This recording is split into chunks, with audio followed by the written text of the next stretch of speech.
My name's Terry Taylor. You never know what print I'm going to need depending on my, glasses and the font, but I think it's better with my glasses off. Where Pain Takes Flight is the name of my poem. What she remembers is her head on her mother's lap and the pine out the window. And though she had climbed its limbs all summer, only then did she see how it stood solitary, how it had begun to lean from the constant west wind.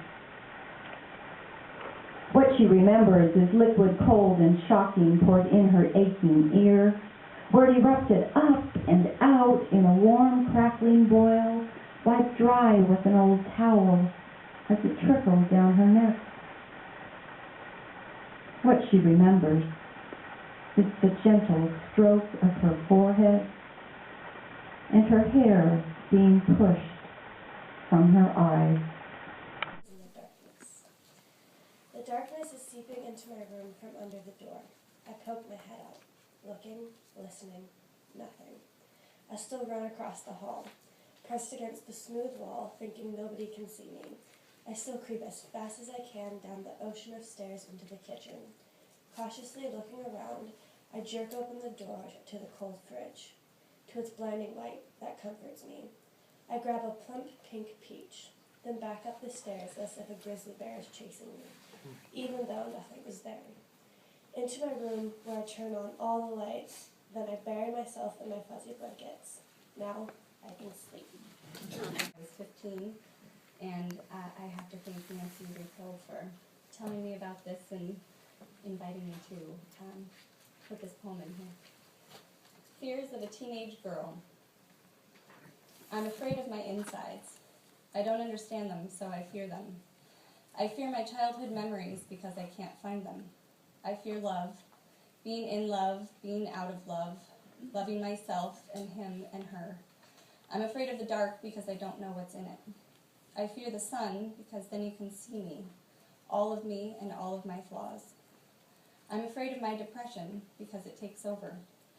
I'm afraid of letting it and my thoughts get the best of me, because they will carry me away to where I think I can escape me. I'm afraid of you thinking I'm odd and quiet and a loner, because I am, and I don't like it. I'm afraid of not being good enough, fun enough, strong enough, smart enough, beautiful enough, spiritual enough, or loving enough. I love myself and I hate myself. Maybe fear will help me find the in-between. I fear my coffee because it's bad for me, and I fear my feet because they're ugly. I fear being afraid, but I love it.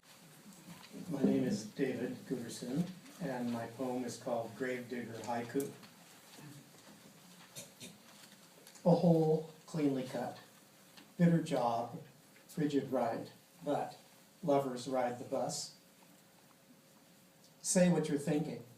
Humming earbuds won't leave me immune to hard dirt. A roll of thatched grass unfurls like a welcome mat. I tamp its seams fast. Discreetly, I piss behind a high cedar hedge, laughing while I zip. Again, I do math. French widower in wartime, exactly my years.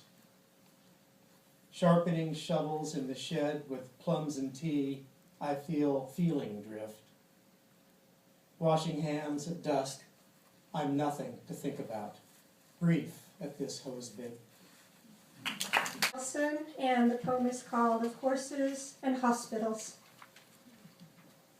Mechanical bed, pastel blanket, 5 tubes, 5! I counted several times. Falling asleep sometimes between 3 and 4 to the clatter of a clock that didn't seem to understand how time works. It rhythmically destroyed 1001 to skip or slide to a sticky halt.